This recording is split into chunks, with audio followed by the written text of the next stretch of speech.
नमस्कार, आप देख रहे हैं न्यूज फॉर नेशन और मैं हूं सांत्वना आपके साथ। कांग्रेस अध्यक्ष चुनाव का फैसला सामने आ चुका है, जहां पर कांग्रेस अध्यक्ष के तौर पर मल्लिकार्जुन खड़गे को जीत मिली है। जहां पर आपको बता दें कि शशि थरूर और मल्लिकार्जुन खड़गे के बीच ये चुनावी जंग थी और मल्लिकार्जुन खड़गे को सबसे ज्यादा वोट मिले हैं। उन्हें 7,897 मत मिले हैं और इसी मतों के द्वारा वो कांग्रेस के नए अध्यक्ष चुन लिए जा चुके हैं। 24 सालों के बाद गैर गांधीवादी अध्यक्ष कांग्रेस पार्टी को मिला है, जहां पर मल्लिकार्जुन खड़गे की जीत हुई है। उन्होंने शशि थरूर को परास्त किया है। दरअसल कांग्रेस चुनाव की वोटिंग पूरी हो गई है और अब कांग्रेस को नया अध्यक्ष मिल गया है। मल्लिकार्जुन खड़गे कांग्रेस के नए अध्यक्ष बनाए गए हैं। उनको 7,897 वोट मिले हैं, जबकि शशि थरूर को 1,072 वोट मिले हैं। बताते चले कि वोटिंग की गिनती के बीच मल्लिकार्जुन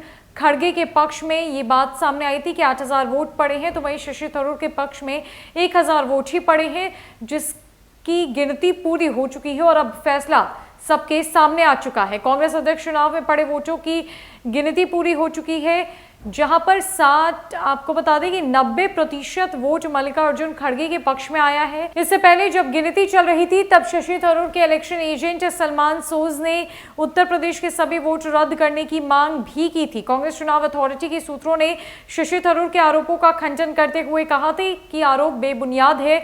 वोटिंग के वक्त लखनऊ में मौजूद शशि थरूर के किसी एजेंट ने सवाल नहीं उठाए थे, दिक्कत उनके दिल्ली के एजेंट को है। और अब राहुल गांधी ने कहा है कि पार्टी में अपनी भूमिका पर उन्होंने कहा कि मैं कांग्रेस अध्यक्ष की भूमिका पर टिप्पणी नहीं कर सकता, यह मल्लिकार्जुन खड़गे तय करेंगे कि मेरी भूमिका क्या होगी।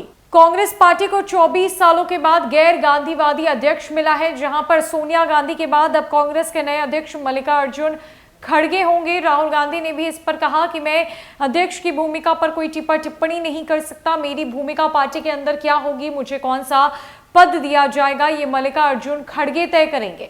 यानी कि कांग्रेस के अब सारे फैसले मल्लिकार्जुन खड़गे की तरफ से लिए जाएंगे। उनकी भूमिका सबसे अहम होगी। शीर्ष नेतृत्व में सबसे ऊपर मल्लिकार्जुन खड़गे का नाम होगा, जहां पर उन्होंने शशि थरूर को परास्त किया है। शशि थरूर ने हालांकि गिनती के दौरान कई बार जो है वो उत्तर प्रदेश की वोट को खारिज करने की मांग की थी। मल्लिकार्जुन खड़गे पर भी कई तरह के आरोप लगाए थे और कहा था कि उत्तर प्रदेश में जो वोटों की गिनती हुई है उसे रद्द कर दिया जाए। हालांकि चुनाव आयोग ने यह साफ साफ कह दिया कि ये जितने सारे आरोप है वो बेबुनियाद है। गिनती पूरी हो चुकी है, फैसला सामने आ चुका है, जहां पर मल्लिकार्जुन खड़गे को 7,897 वोट मिले हैं, तो वहीं शशि थरूर को 1,097 के लगभग वोट मिले हैं। शशि थरूर कांग्रेस के एक वरिष्ठ नेता हैं, कई सालों से कांग्रेस पार्टी से जुड़े हुए हैं, तो वहीं दूसरी तरफ मल्लिकार्जुन खड़गे भी कांग्रेस पार्टी के वरिष्ठ नेता हैं। सोनिया गांधी और राहुल गांधी के विश्वसनीय माने जाते हैं, सोनिया गांधी के करीबी भी माने जाते हैं, एक विश्वसनीय नेता है। और अब कांग्रेस की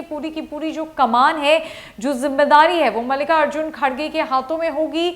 24 सालों के बाद कांग्रेस में यह बड़ा बदलाव देखने को मिला है, जहां पर गांधी परिवार से हटकर गैर गांधीवादी किसी इंसान को, किसी नेता को जो है वो कांग्रेस का नया राष्ट्रीय अध्यक्ष बनाया गया है, जिसके बाद पूरे देश भर में कांग्रेस पार्टी के तमाम कार्यकर्ताओं, समर्थकों और नेताओं के बीच धूम मची हुई है। सभी एक दूसरे को बधाई दे रहे हैं, मिठाइयों को खिलाने का सिलसिला शुरू हो चुका है, जश्न शुरू हो चुका है। मल्लिकार्जुन खड़गे नए कांग्रेस अध्यक्ष चुने जा चुके हैं। तो फिलहाल के लिए इस अपडेट में इतना ही। रखिए अपडेट्स के लिए हमारे साथ बनी रही न्यूज फॉर नेशन में। नमस्कार।